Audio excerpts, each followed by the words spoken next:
हमने पिछले पाठ में पढ़ा था सोडियम क्लोराइड, जिसको हम साधारण नमक के नाम से जाने थे और उसे समुद्री जल से हमने नमक को प्राप्त किया था।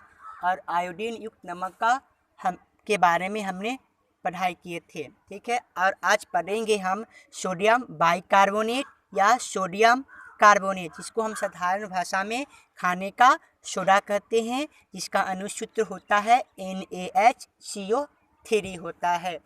अब वीडियो स्टार्ट करने से पहले हम आप सभी दोस्तों से आग्रह करता हूं कि अब तक हमारे चैनल को अगर आप सब्सक्राइब नहीं किए हैं तो सब्सक्राइब कर दीजिए, बेल घंटी को दबा दें ताकि लेटेस्ट वीडियो आप तक जल्द से जल्द पहुंचे। तो यहाँ देखते हैं कि सोडियम बाइकार्बोनेट को हम क्या कहते हैं, खाने का भी सोडा के नाम से भी हम इसको क्या होते हैं जानते हैं।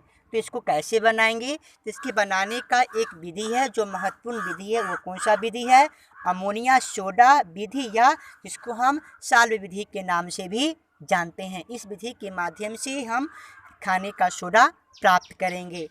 तो बताया गया है इसमें कि अमोनिया गैस से संतृप्त सोडियम क्लोराइड के संतृप्त जलीय विलयन में कार्बन डाइऑक्साइड गैस प्रवाहित करने के फलस्वरूप आप खाने का सोडा प्राप्त कर सकते हैं। मतलब सोडियम कार्बोनेट अर्थात सोडियम बाइकार्बोनेट आप प्राप्त कर सकते हैं।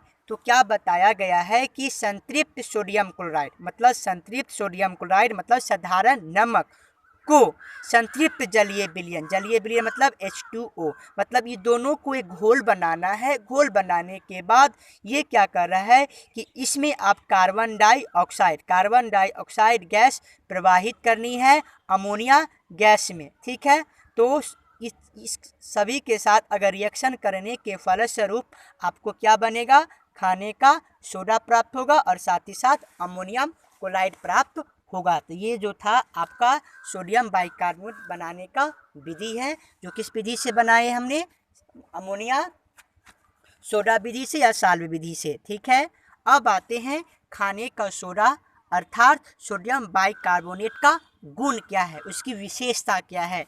तो विशेषता नंबर 1 बताया गया है कि इसका जलीय विलयन 7 से अधिक होता है। मतलब कहने का मतलब सोडियम बाइकार्बोनेट क्या होता है, उसका पीएच मान क्या होता है, 7 से अधिक होता है। आप समझ गए होंगे, इसका पीएच मान 7 से अधिक होता है वह क्या होते हैं, क्षारीय प्रकृति के होते हैं। इसका मतलब यह हुआ कि सोडियम बाइकार्बोनेट अर्थात खाने का सोडा वह क्या है, हमारा क्षारीय है। ठीक है, और इसका उपयोग अगर आपके पेट अगर दर्द कर रहा है, इसकी मात्रा अगर आप लेते हैं तो वहाँ पर पेट की अम्लता को यह कम कर देता है। कौन? Sodium bicarbonate.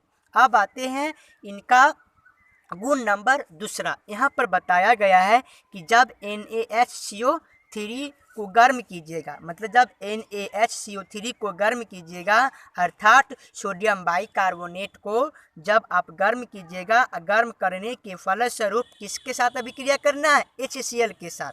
ठीक है, तो यह क्या प्राप्त हो जाएगा, आपका वहाँ से कार्बन डाइऑक्साइड गैस क्या करेगी, मुक्त करेगी। ठीक है, तो ये था हमारा क्या, सोडियम मतलब खाने का सोडा का कुछ महत्वपूर्ण गुण था। अब हम आते हैं इसमें सोडियम बाइकार्बोनेट का उपयोग। आप सोडियम बाइकार्बोनेट का उपयोग कहाँ कीजिएगा, तो सोडियम बाइकार्बोनेट का उपयोग बेकिंग पाउडर बनाने में किया जाता है, पेट की अम्लता को कम करने में किया जाता है, अग्निशामक यंत्र में किया जाता है, और खस्ता व्यंजन जो भोज्य पदार्थ होता है, जो घरों में हम लोग पकवान बनाते हैं, उस पकवान में खस्तापन लाने के लिए हम सोडियम बाइकार्बोनेट का उपयोग करते हैं। ठीक है, तो आज हमने क्या पढ़ा, सोडियम बाइकार्बोनेट, जिसको हम खाने का सोडा कहते हैं। इससे हम किस विधि से बनाया, तो हमने अमोनिया सोडा विधि या साल्व विधि से बनाया। इसके गुण के बारे में जाना, गुण के बारे में यह बताया गया कि सोडियम बाइकार्बोनेट क्या होते हैं, क्षारीय होते हैं, जिसका पीएच मान 7 होते हैं, और इसका उपयोग जो है हम क्या दवा के रूप में भी करते हैं, अग्निशामक के रूप में करते हैं। ठीक है, हम अगले अध्याय में पढ़ेंगे धोने का सोडा। ठीक है, धोने का सोडा के बारे में हम अगले पार्ट में पढ़ेंगे। आज के लिए इतना ही, धन्यवाद।